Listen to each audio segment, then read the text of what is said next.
22 h sur Télé Djibouti. Merci à vous de nous rejoindre pour cette nouvelle édition dont voici les principaux titres. Séance plénière aujourd'hui donc à l'Assemblée nationale. À l'ordre du jour, la politique du gouvernement pour cette année 2018. Et en République démocratique du Congo, des vaccins contre la fièvre Ebola arrivent dans la semaine. Merci à vous de nous rejoindre sur Télé Djibouti. L'Assemblée nationale a tenu ce matin une séance plénière pour débattre de la politique qui a été exposée par le Premier ministre dans l'hémicycle en avril. Pour nous en dire plus, Fardous Hussein est avec nous. Bonsoir Fardous. Bonsoir. Alors qu'est-ce qui était à l'ordre du jour de cette séance, Fardous? Eh bien Ahmed, en préambule de la déclaration de la politique générale du gouvernement devant les élus nationaux, le Premier ministre Abdelkader Kamel Mohamed a mis en exergue la grande avancée avec la participation des femmes au sein de cette assemblée avec un quota de 25% d'institutionnalisés. Ce matin, lors de la séance, les élus du peuple, les membres du gouvernement ont eu des échanges sur 3 objectifs principaux du programme gouvernemental pour 2018. Le premier a porté sur le développement économique sur l'ensemble du pays.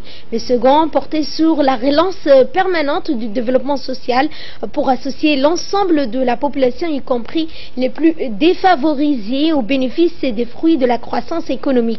La troisième priorité, et non de moindre, est l'amélioration de la qualité de vie. La poursuite des efforts économiques à travers la vision du président de la République a été aussi largement argumentée. Des échanges ont longuement donc été débattu sur des sujets importants. Des échanges ont largement sur le déséquilibre pour l'État, donc sur la question de DP World. Au début des années 2000, notre pays avait résilié ce contrat avec les parlementaires qui l'ont approuvé et ont approuvé ainsi le choix de notre pays. C'était le mois dernier. En outre, la mise en œuvre du processus de décentralisation a aussi été l'un des éléments débattus ce matin à l'hémicycle, Ahmed. Merci Fardous. Et dans son discours prononcé à cette occasion, le président de l'Assemblée nationale, Mohamed Ali Hamad, est revenu sur les différents points à l'ordre du jour de cette séance. On l'écoute. Au nom du devoir de redevabilité des élus à l'égard du peuple, l'exercice démocratique implique le contrôle parlementaire sur l'action et le travail gouvernemental. Agissant au nom et dans l'intérêt du peuple, le Parlement, par le biais des procédures et des moyens de contrôle dont il dispose pour analyser, surveiller, discuter et vérifier l'activité du gouvernement, va ainsi s'assurer que la politique et l'action du gouvernement sont efficaces et adaptées aux attentes des citoyens. Comme vous le savez tous, en application de l'article 60 de la Constitution, à l'ouverture de chaque session parlementaire, le Premier ministre fait un rapport à l'Assemblée nationale sur la situation du pays, les réalisations du gouvernement et les grandes orientations de la politique gouvernementale. Conformément à cette disposition constitutionnelle, le lundi 23 avril 2018 dernier, le Premier ministre s'était alors exprimé devant la représentation nationale au cours d'un discours prononcé sur la politique générale du gouvernement pour la présente année 2018. Toujours en vertu de la loi fondamentale, son intervention est suivie d'un débat. L'ordre du jour de la présente séance publique appelle donc ce débat sur la politique générale du gouvernement. Toutefois, avant d'entrer dans le vif du sujet et d'entamer ce débat parlementaire tant attendu par nos concitoyens, je voudrais vous rappeler à vous tous quelques impératifs. L'article 64 du règlement intérieur de notre auguste Assemblée stipule que les questions doivent porter sur un sujet d'intérêt général et ne contenir aucune imputation d'ordre personnel relative à des tiers nommément désignés. Et le programme gouvernemental pour cette année est important à plus d'un titre et concerne tous les domaines socio-économiques et le développement durable, a souligné le Premier ministre Abdelkader Kamel Mohamed dans son intervention devant les élus du peuple. Je vous propose de l'écouter pour plus de détails. Je fais une déclaration de politique générale du gouvernement. Cette déclaration était relative à l'activité du gouvernement dans tous les départements, dans toute son étendue. Et donc, il n'y a pas un département qu'on n'a pas cité qui fait quand même un travail honorable dans le pays et pour la République. Les questions que vous voulez poser ou que vous allez poser doivent s'intégrer dans ce cadre. S'il y a eu, vous n'avez peut-être pas compris une précision sur tel ou tel département qu'on n'a pas assez développé, les membres du gouvernement sont présents ici. Ils peuvent vous donner plus d'explications si vous le souhaitez, et nous sommes à votre disposition pour répondre à toutes vos questions. Dans le reste de l'actualité, le ministre de l'Éducation nationale et de la formation professionnelle, Moustapha Mohamed Mahmoud, a lancé en fin de matinée, donc hier, la formation en anglais professionnel initiée par le président de la République au profit de 600 jeunes djiboutiens sélectionnés pour une durée de 6 mois. Le ministre était accompagné par le secrétaire général du ministère et du directeur général de l'ETFP.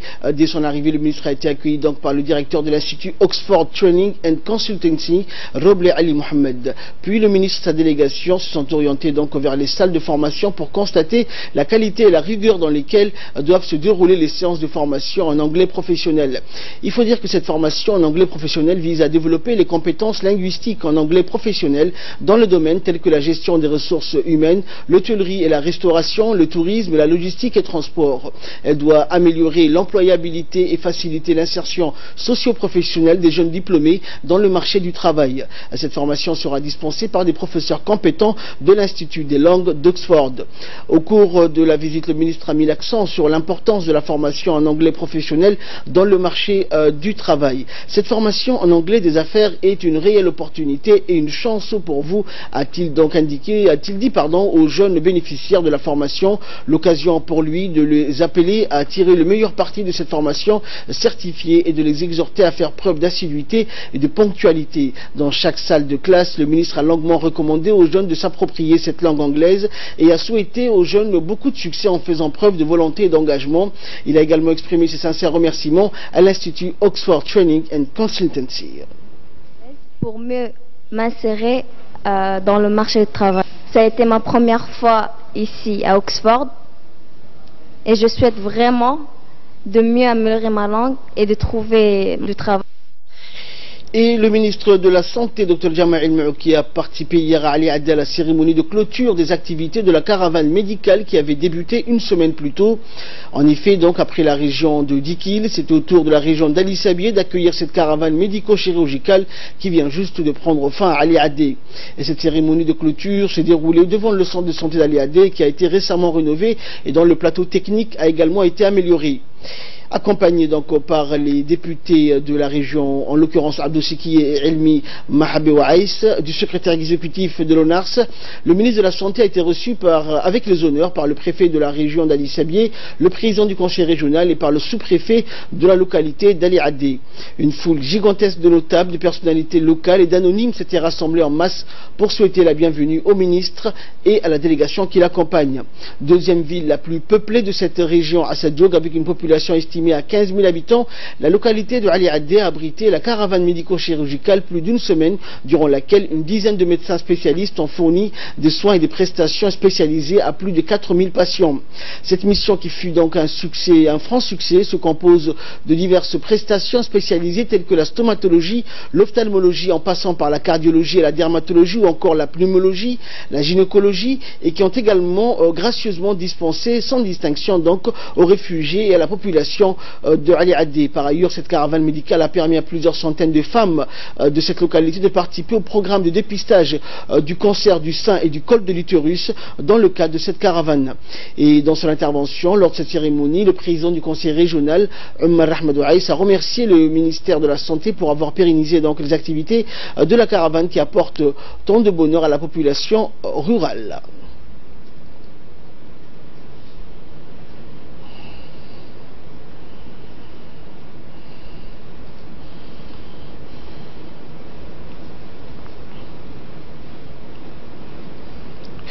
Et en prenant la parole durant cette cérémonie, le ministre de la Santé, Dr Jamal El-Mouki, a présenté les objectifs de cette caravane médicale qui correspondent, a-t-il dit, aux directives de la feuille de route donc édictée par le président de la République. Le ministre de la Santé a par ailleurs indiqué que la priorité a été également réservée en matière de la santé de la mère et de l'enfant, et ce conformément aux instructions de la première dame et présidente de l'UNFD, Mme Khadra Mahmoud Haïd. Et enfin, le ministre a salué cette singularité intrinsèque à Ali Adé qui accueille depuis plus de 20 ans une importante communauté de réfugiés dans un havre de paix à travers un sens aigu de partage et de coexistence fraternelle. On écoute le ministre.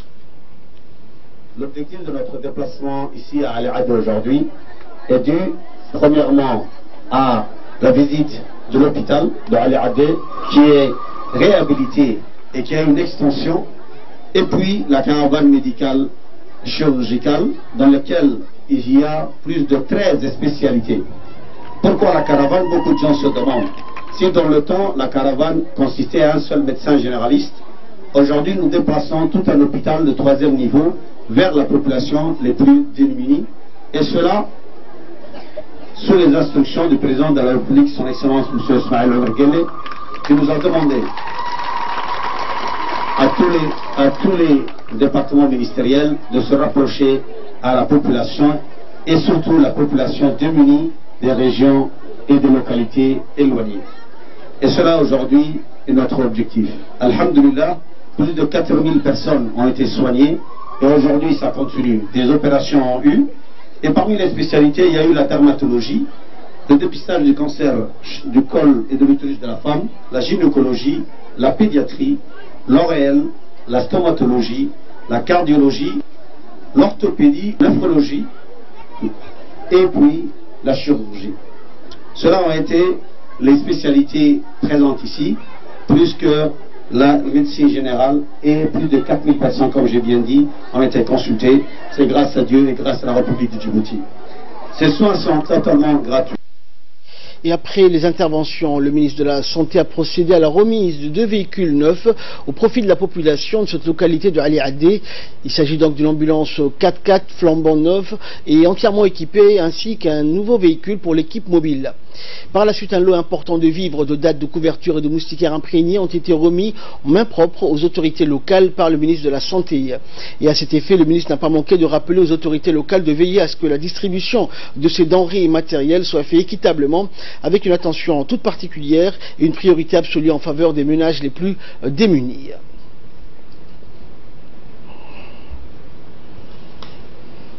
Et toujours dans le cadre de la cérémonie de clôture, le ministre de la Santé et sa délégation ont été invités donc pour une visite des salles de consultation pour s'informer du déroulement des activités des caravaniers de la santé qui se déroulent donc dans les locaux fraîchement rénovés du centre de santé de Ali Adé. On se rappelle donc que ces médecins spécialistes officient depuis plus d'une semaine à Ali Adé pour offrir gratuitement aux habitants de cette localité des soins spécialisés de qualité dans les domaines tels que la gynécologie, la stomatologie, le ORL, la pneumologie, la pédiatrie, la dermatologie, l'ophtalmologie et la cardiologie. Le ministre a donc passé en revue tous les médecins spécialistes qu'il n'a pas manqué de féliciter pour leur persévérance, leur professionnalisme et pour leur sens inné du devoir.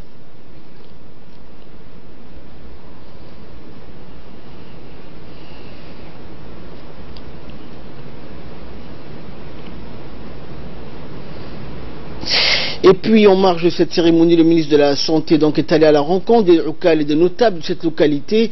L'objectif de cette rencontre étant de discuter et d'échanger avec les sages de la région sur les questions prépondérantes qui préoccupent donc les habitants de cette localité. Cette concertation avec le ministre de la Santé a mobilisé plus d'une centaine de notables pour un dialogue et un véritable exercice de démocratie donc participative qui a été apprécié et salué par tous les intervenants qui ont tour à tour exprimé leurs préoccupations et formulé leurs doléances pour l'intérêt général. Au nom de la population, le chef du village de Ali Adé a adressé donc ses vifs remerciements à l'endroit du chef de l'État dont la vision éclairée comporte autant de bienfaits à la population djiboutienne qu'aux habitants de Ali Adé. Le ministre de la Santé a tout d'abord remercié l'assistance pour avoir répondu aussi nombreux à son appel. Il a demandé de transmettre également ses remerciements à la population de Ali Adé pour leur mobilisation massive. Enfin, le ministre a pris bonne note de toutes les doléances exprimées qui seront, a-t-il dit, transmises aux membres du gouvernement pour pouvoir y répondre dans les plus brefs délais. Toujours en nouvelle nationale, dans le cadre de la visite de proximité donc auprès des populations des zones reculées, après Guestir dans la région d'Ali Sabié, le ministre délégué à la décentralisation, Hamoud Mohamed Aramis, et la secrétaire d'État aux affaires sociales, Mouna Ousmane Aden, ont effectué hier une mission conjointe dans le secteur de Daka, dans la région du Dikil. Après une brève entrevue avec le ministre de préfet du Dikil, et à la préfecture de la région, la délégation a pris la direction de Harougo sur le plateau de Daka, localité située à 2 heures du chef-lieu de la région. L'objectif donc de cette visite étant de discuter avec les populations locales de l'impact des actions menées en leur faveur dans ces zones de Harougo, Adaïlou et Birida. Les 2 départements ministériels mènent des actions complémentaires pour à la fois apporter des aides sociales aux populations pour améliorer leurs conditions d'existence et faire reculer la pauvreté. Les 2 membres du gouvernement se sont donc mis à l'écoute des populations et ont recueilli également leurs doléances. Leurs besoins spécifiques ont été enregistrés, notamment le désenclavement de la région, le manque d'eau, une connexion au réseau téléphonique et enfin l'apparition d'animaux sauvages qui menacent le cheptel. La délégation a octroyé un don donc alimentaire et des matériaux pour désenclaver le parcours de Daka, Harougo, Alaïlou et Birida. Et la secrétaire d'État aux affaires sociales, Mouna Ousmane Aden, a souligné donc dans une interview qu'elle nous a accordée que cette rencontre avec la population à Harougo a été planifiée par les 2 départements. Nous voulons être à l'écoute des citoyens concernés et nous concerter avec eux avant de lancer des activités génératrices de revenus, a-t-elle indiqué. On l'écoute. Donc la visite ce matin fait suite donc aux visites programmées entre nos 2 départements, les affaires sociales et le ministère délégué chargé de la décentralisation, pour arriver à faire des rencontres aux populations les plus éloignées. Donc aujourd'hui on se trouve dans la zone, dans la plaine de Daka, plus précisément à Harougo, qui est quand même à 2 heures de route de Dikil. C'est une zone où la pluviométrie est quand même assez importante, pour lequel il est nécessaire de pouvoir mettre en place des ouvrages de retenue d'eau de surface. Donc il y a déjà des programmes qui sont en cours avec le ministère de l'Agriculture. Et nous, en tant que ministère des Affaires sociales, nous devons nous greffer sur ce genre d'activité pour que d'autres potentialités de développement soient mises en place avec la population. Le ministère de la décentralisation, lui, qui est en charge de pouvoir nous accompagner dans le suivi, l'accompagnement et la facilité à exécuter cette intervention sur les zones les plus reculées. Nous avons eu des discussions avec les Okal, les vieux, les femmes de ce village-là. Le principal souci qui est ressorti, c'était donc les problématiques de la soif. Offrir ou bien améliorer les conditions de vie de ces populations les plus éloignées.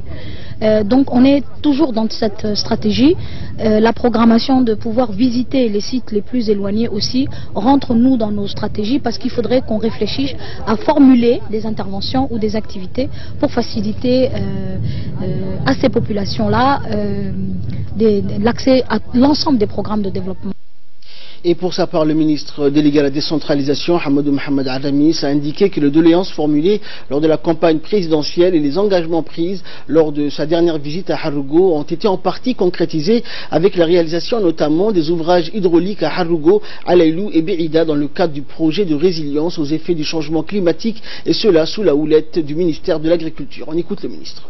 C'est toujours d'accompagner et réfléchir sur l'impact des actions menées dans une zone reculée de la zone rurale. Aujourd'hui, nous nous retrouvons au complément de Harougo, qui est début des plateaux de Daka. C'est un pâturage riche et les gens vivent pratiquement de l'élevage et surtout intégralement se mobiliser pour vraiment concrétiser le développement de leur terroir. En plus, incessamment et activement participer au processus de la décentralisation initié par le président de la République pour lutter contre la pauvreté et mener et planifier, afin de planifier un développement équilibré de tous les territoires. Et l'écosystème est fragilisé, mais pour parler de développement local, le potentiel est là.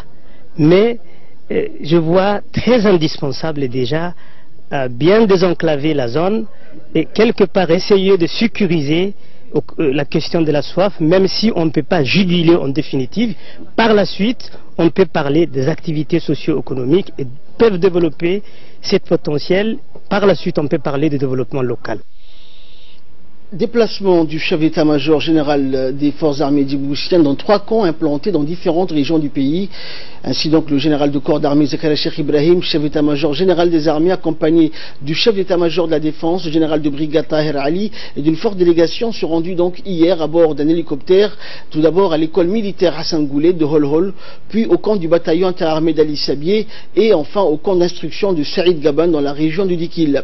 Cette journée marathon s'inscrit dans le cadre des visites d'inspection planifiées par l'état-major dans les différents centres de formation des forces armées djiboutiennes. Le chef d'état-major a d'abord survolé la localité de Ali Addé où les stagiaires de l'école militaire de Holhol, avec à leur tête le commandant Mohamed Jama Kayad, effectuaient une manœuvre de combat. Le général Zakaria a fait un arrêt furtif pour s'enquérir de la situation des jeunes recrues afin de ne pas perturber l'exercice en cours. Puis le général Zakaria s'est envolé en direction d'Ali Sabié où le chef de corps du bataillon interarmé d'Ali Sabié, le colonel Abdel Wassa Ben Mohamed, et le préfet ont accueilli le chef d'état-major et sa délégation au pied de l'hélicoptère. Et après le piquet d'honneur à la pose de l'hélicoptère, le chef d'état-major, le général Zakaria, a effectué la revue des troupes et l'ensemble des stagiaires l'ont accueilli.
Et ensuite, le chef d'état-major, le général Zakaria Cheikh Ibrahim, a assisté à différents ateliers attestant des acquis des connaissances militaires, à savoir l'atelier armement sur le démontage et le remontage des armes collectives comme le PKM ou les armes individuelles comme les AK-47.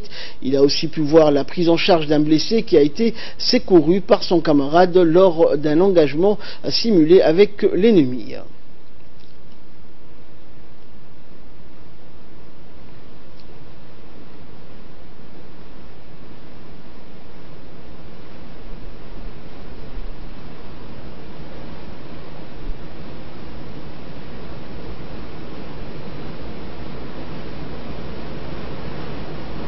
Et finalement, le général Zakaria a assisté à une démonstration d'un combat au corps à corps. Cette démonstration a été suivie par un défilé. Cette halte à Ali Sabié s'est enfin clôturée par un buffet offert en l'honneur du chef d'état-major général des armées, durant lequel des chants et des danses folkloriques ont été joués. Et à cette occasion, deux jeunes recrues ont concocté des poèmes et à la gloire du pays. La journée s'est poursuivie par une escale au camp d'instruction Saïd Gaban dans la région de Dikil, dernière étape de la visite d'inspection. À sa descente d'hélicoptère, le général Zakaria a été accueilli par le colonel Idriss Omar Eleye, chef de corps du régiment interarmé de Dikil, le Riyad. Le général Zakaria a procédé d'emblée à la revue des troupes alignées pour cette cérémonie.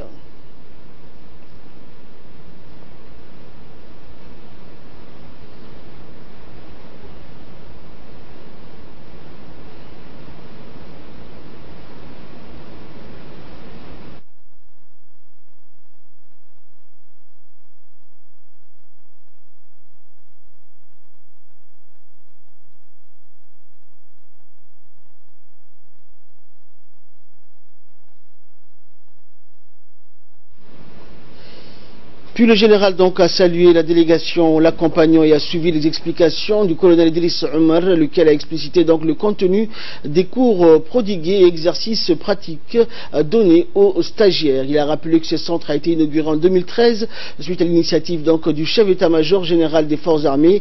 Ce camp a été entièrement réalisé par le RIAD avec le concours financier du haut commandement militaire djiboutien.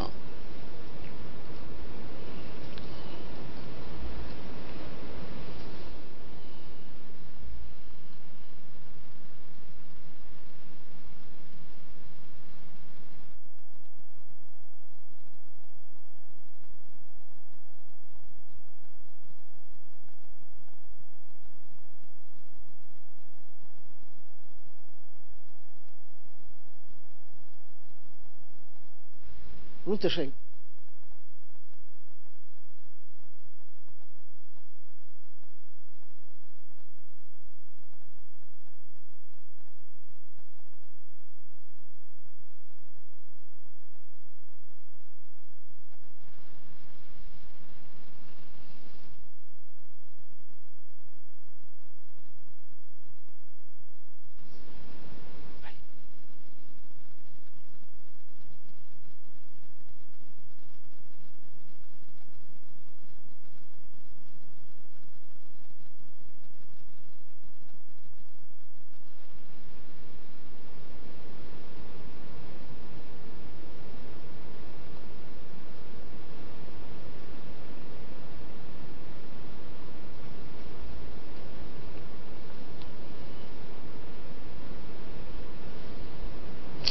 Et après le cérémonial, donc le général Zakaria a entendu donc des poèmes écrits et présentés par les jeunes recrues.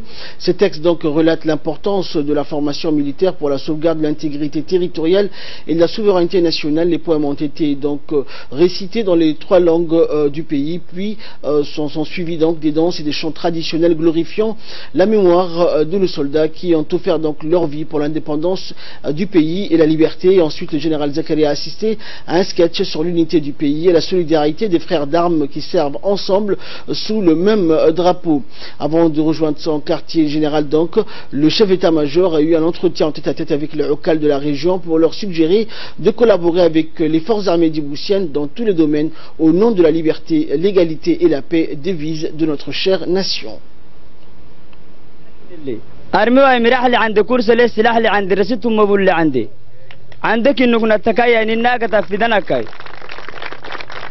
دوعين كعن قرار حدموت الله الحوينا يارك ستة عوكوينا ومامين فريدوينا نتلي نسالة بنديرات قبل دقيرة. جبوتي يا من فيك الأمان والسلام، يا من رسمت الضحكة في وجوهنا وضوء نورك يا بلادي كمثل ضوء القمر في سمائنا. سندافع عنك ما دامت قلوبنا تنبض، سندافع عنك لآخر قطرة من دمائنا. حوق لي قيست جانا قال سكري يوحي قيس الله المال على كيغا قيست ميه قول لا يقول دقي مدح وين هيغان ربا إنا سلامايه شي كتابي وحان هايسانا دين داما استيراني واينا دكريغا هايسانون دايم بارينايه. Et page nécrologie pour clore l'actualité nationale. C'est avec une grande tristesse donc que nous apprenons le décès de feu Hasna Kherdon Barkhallé, né en 1948 et épouse de Elmi Ali Ardé, ancien député honoré.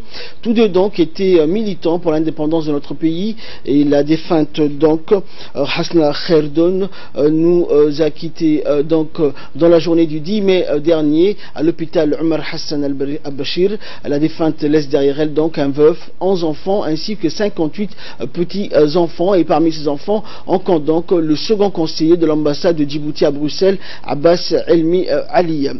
Et nous adressons donc nos condoléances les plus attristées à la famille et aux proches de la défunte et prions le Tout-Puissant de l'accueillir dans son paradis éternel. Inna lillahi wa inna ilayhi raji'un.